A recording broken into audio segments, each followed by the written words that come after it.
Good morning, class 12th student. Welcome to online classes.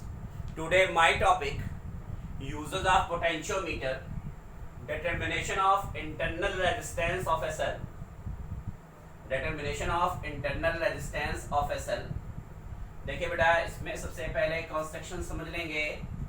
एक battery लेते हैं circuit में करंट को सप्लाई करने के लिए, करंट को फ्लो करने के लिए. एक रियोस्टेट RH कनेक्ट कर देंगे और RH के ही सीरीज में एक की K कनेक्ट कर देते हैं सर्किट को ओपन और क्लोज करने के लिए. एक अमीटर है जो करंट का मेजरमेंट करता है और आपको बताया गया कि एक AB वायर होता है मैग्नीशियम और कांस्टेंट 10 का. जिस सेल का इंटरनल रेजिस्टेंस हमें कैलकुलेट करना होता है उस सेल को, जिस सेल का इंटरनल रेजिस्टेंस हमें कैलकुलेट करना होता है उस सेल को वायर के A पॉइंट से कनेक्ट कर देते. उसके पॉजिटिव टर्मिनल को वायर के A पॉइंट से कनेक्ट कर देते और वो जॉकी के सहारे से आगे पीछे स्लाइड कर सकते हैं. एक बार C1 पोजीशन पर लेकर जाते हैं तो हमारा जो है बैलेंस पॉइंट L1 डिस्टेंस पर आता है. एक बार C2 पोजीशन पर लेकर जाते हैं तो हमारा बैलेंस पॉइंट L2 पर आता है. इसमें एक resistance box capital R connect कर देते हैं और एक अनदर की K डैश कनेक्ट कर देते हैं. तो एज डिस्कस्ड आपको पहले बताया गया है earlier, find the balance point C1 when the key K dash is open.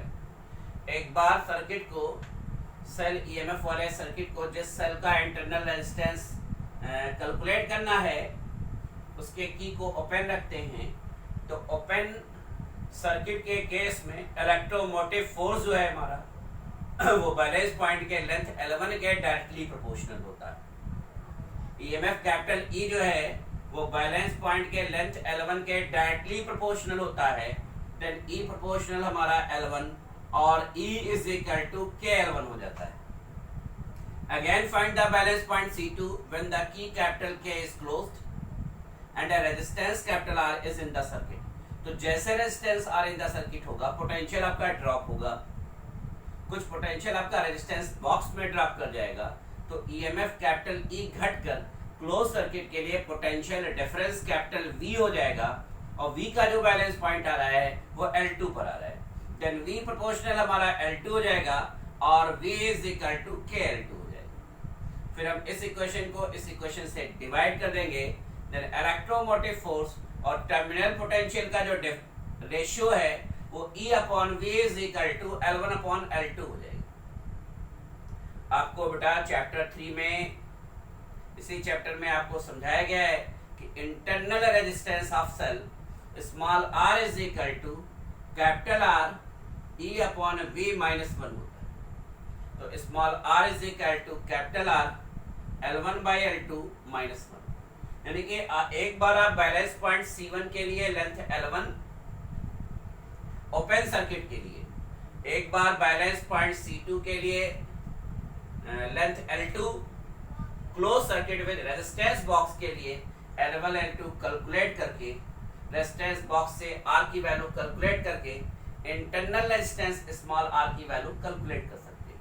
तो small r is equal to capital R E upon V minus 1.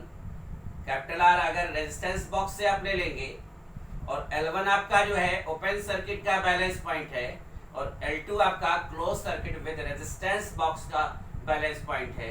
तो L1 L2 और R की हेल्प से किसी भी सेल का इंटरनल रेजिस्टेंस कैलकुलेट किया जा सकता है. तो पोटेंशियोमीटर मैंने आपको बेटा बताया, पोटेंशियोमीटर में पोटेंशियोमीटर से हम टू सेल्स के इलेक्ट्रोमोटिव फोर्स को कंपेयर कर सकते हैं और पोटेंशियोमीटर की हेल्प से हम किसी भी सेल का इंटरनल रेजिस्टेंस कैलकुलेट कर सकते हैं.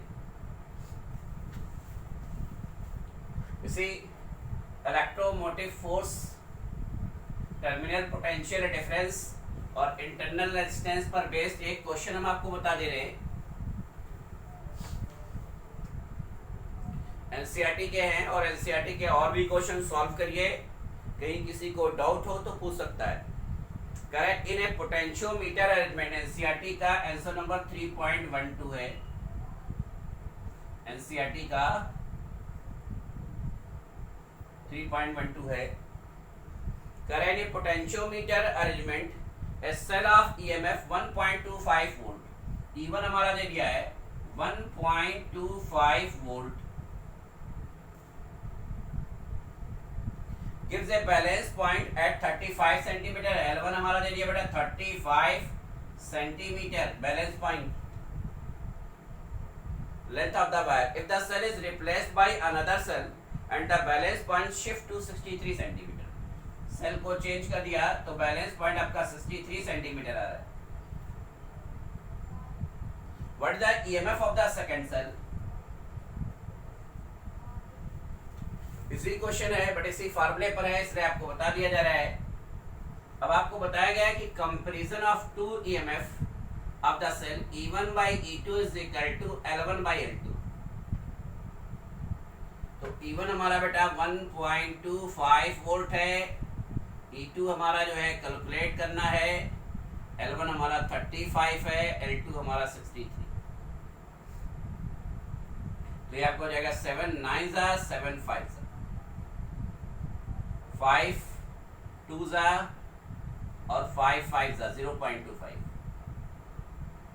अब E2 इज इक्वल टू हमारा हो जाएगा 9 इंटू 0.25, यानी कि E is equal to E2 is equal to हमारा हो जाएगा 2.25 volt. E2 is equal to 2.25 volt, यानी कि इलेक्ट्रोमोटिव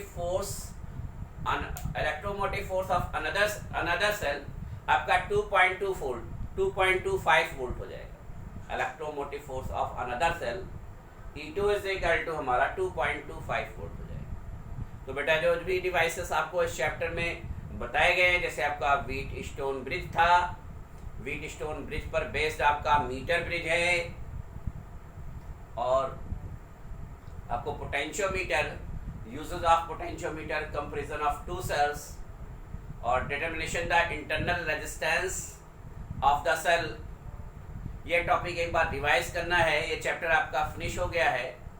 इस पर अभी मैं एक दिन क्वेश्चन और बताएंगे, न्यूमेरिकल क्वेश्चन और क्वेश्चंस आपको बताए गए हैं, और एनसीईआरटी के क्वेश्चंस, एग्जांपल एनसीईआरटी के टेक्स्ट बुक से क्वेश्चन सॉल्व करने हैं। बोर्ड में एनसीईआरटी के एग्जांपल्स भी पूछे जाते हैं, एग्जांपल से काफ़ी क्वेश्चंस आते हैं। एनसीईआरटी के टेस्ट एक्सरसाइज क्वेश्चंस सॉल्व करने हैं, और कोई भी डाउट हो पूछ सकते हैं। इसके बाद ये चैप्टर 3 जो है आपका इलेक्ट्रोस्टैटिक का लास्ट चैप्टर है। इसके बाद हम लोग मैग्नेटिज्म की तरफ जाएंगे। तो ये नोट्स कॉपी में राइट करके रिवाइज कर लेंगे और इस पर बेस्ड न्यूमेरिकल क्वेश्चन सॉल्व करेंगे। Thank you.